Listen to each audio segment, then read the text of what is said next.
Alright, welcome to part 3 of our How to Read Music session, where we're going to talk about the bass clef. But first, let's review real quick.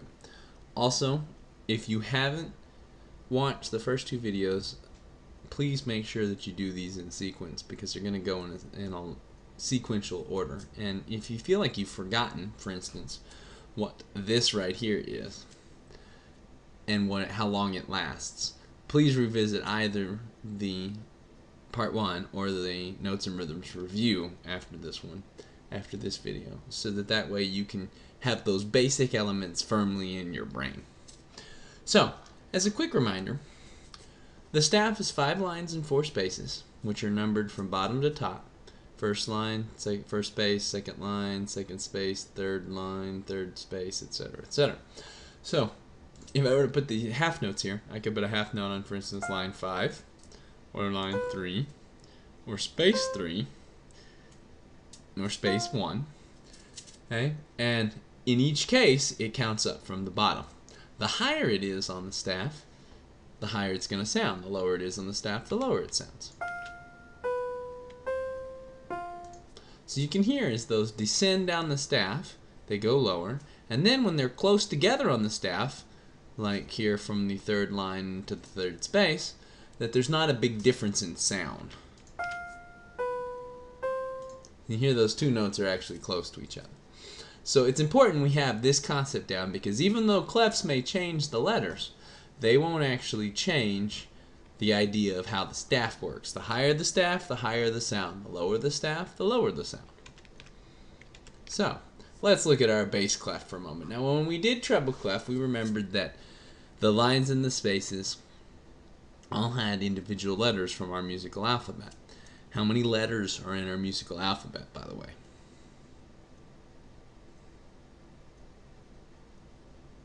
Hopefully you remember they were 7. Do you remember what they are?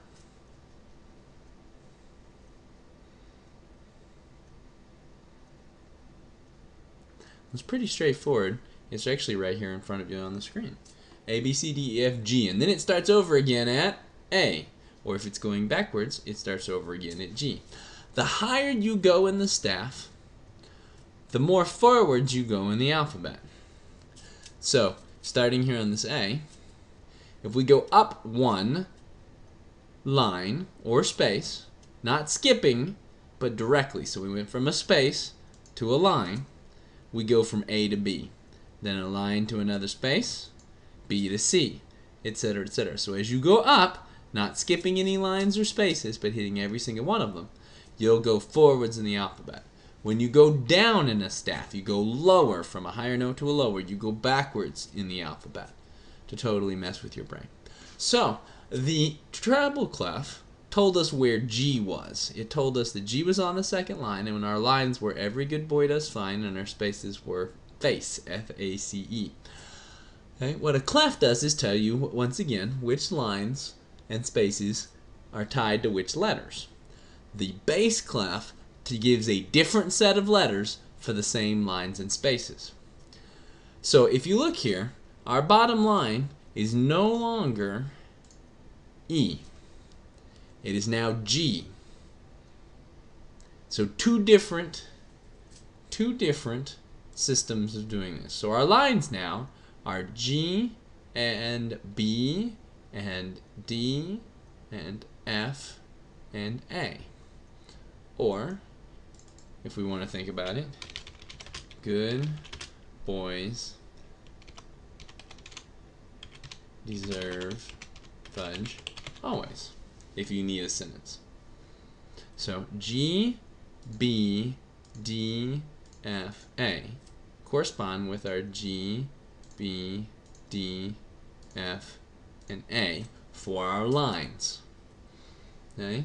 Now our spaces aren't quite as easy. They don't actually make a word, but if we think about it as all cows eat grass, we have another sentence that we can remember. All cows eat grass. So our lines and spaces are no longer the same. So if I had some spaces and then some lines. What letters would go on with these?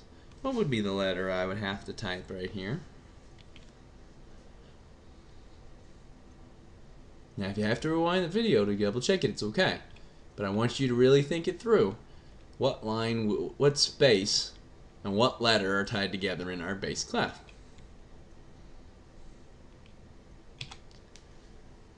And then for the next one,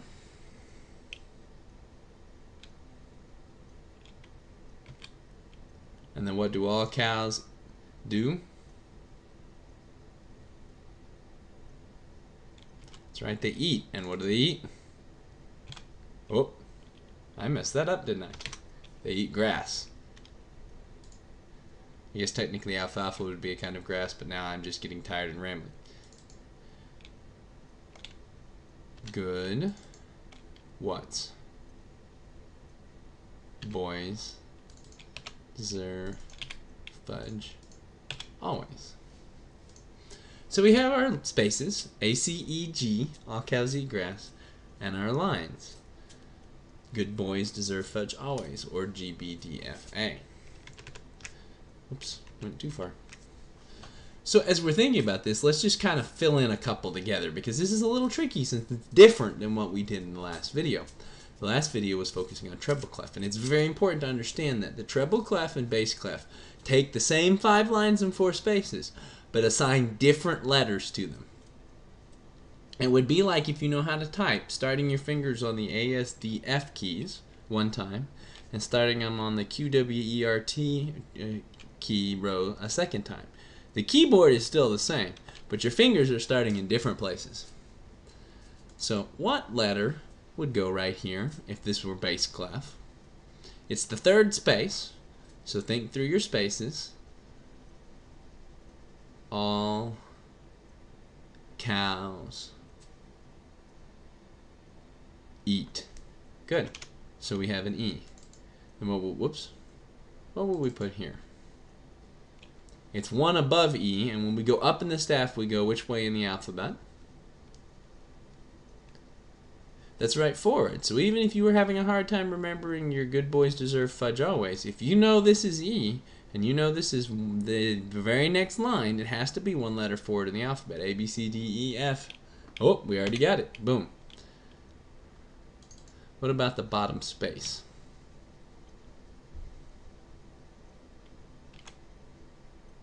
Good. Let's do one more.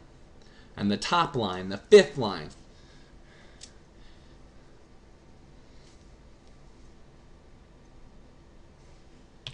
Excellent. Now wait a second. We have an A that's on a space and an A that's on a line. Space and line. Do you have any idea why that happened?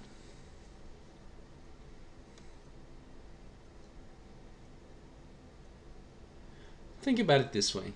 How many lines and spaces do we have in our staff? I've said it several times, but I say it broken off. I say 5 lines and, that's right, 4 spaces. How many does that add up to total? 5 plus 4 is 9. But how many letters do we have in our musical alphabet? Only 7 before it starts repeating. So since we have less letters in our musical alphabet than there are lines and spaces on the staff, things will end up alternating. So you can't say to yourself, A is always a space, because A is not always a space. Or F is always a line, because it's not always going to be a line. Now, this line, right here, line number 4, in this clef, will always be F. In fact, it's an F clef. We learned that our treble clef was a G clef because it showed us where G is. This one's an F clef because in between these 2 dots, what's in between those 2 dots is where F is. In this case, 4th line. So let's throw a couple of notes on here. If we were going to put C, where would we put it on the staff? Is it a line or a space, first of all? You need to decide if it's a line or a space. Good, it's a space. Now, which space is it? This space? What about this one right here? or here, or maybe here. Those are our 4 choices. Which one? Good. Now, I notice it moves some stuff around. Don't stress over that. But that would be the right place to put it. What about here? Now, we just talked about A. A could be in 2 different places. A could be bottom space, but where else could A be?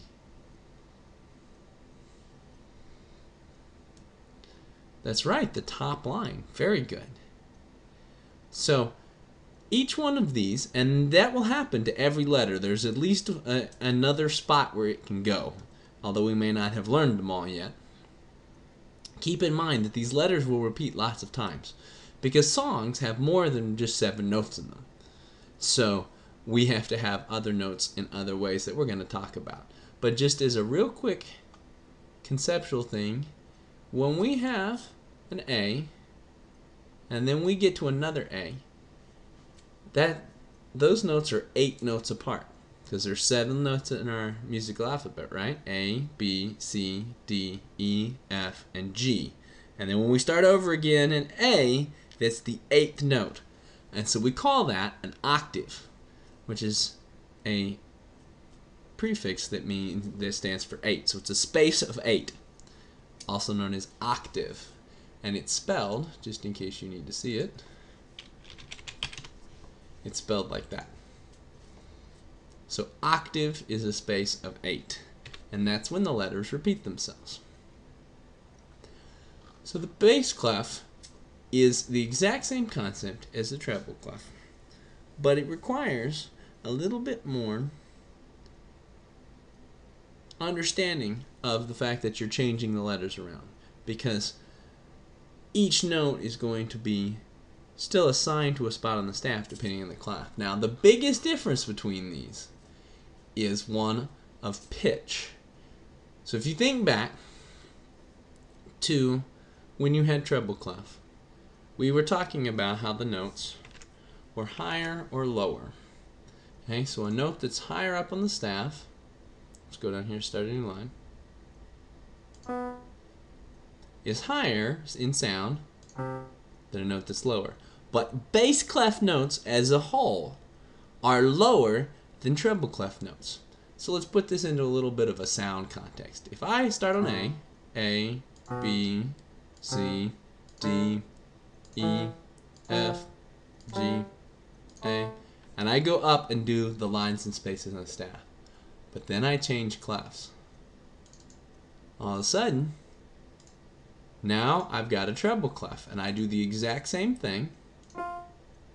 F, G, A, B, C, D, E, F. Listen to the difference in sound.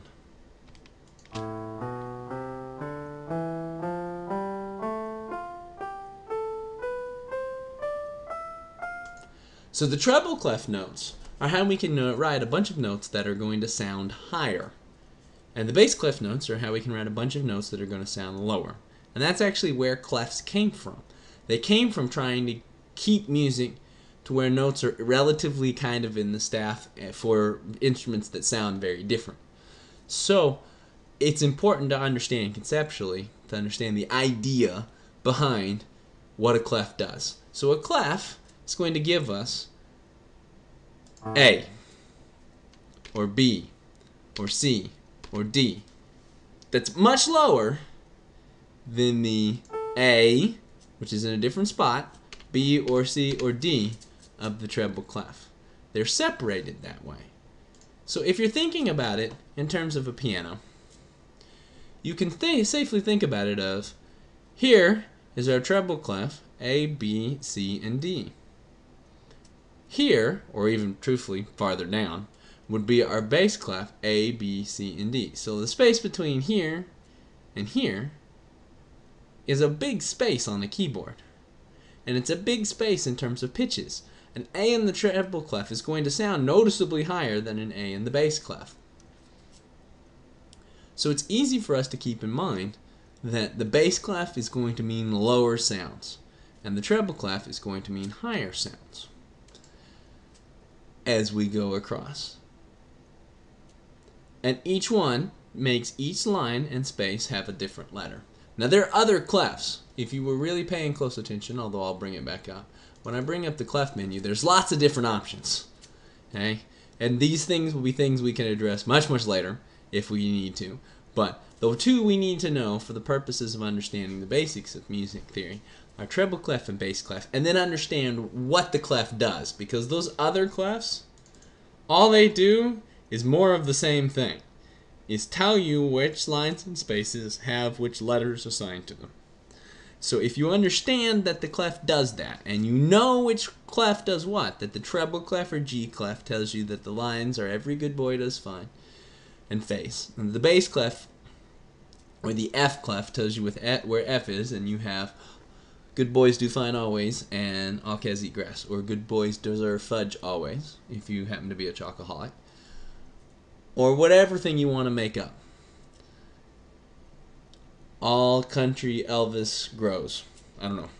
Come up with your own. I encourage you to do that. Anything you can do to remember the lines and spaces in the staff that work with each one of those things. Please review, if you haven't, the notes and rhythms for our next lesson, as well as making sure you understand this clef concept.